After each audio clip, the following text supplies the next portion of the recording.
Hey, what is up, everyone? Welcome back to our YouTube channel. So, for today's video, I'm going to teach you how to fix compare at price not showing on Shopify. So, first, you may want to head over to admin.shopify.com and, of course, make sure that you're logged into your account.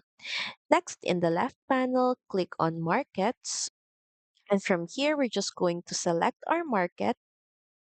And from here at the more settings section, you should be able to see here compare at price. Just click on this. And from here, make sure that you uncheck this setting that says hide compare at. Then once done, just click on save.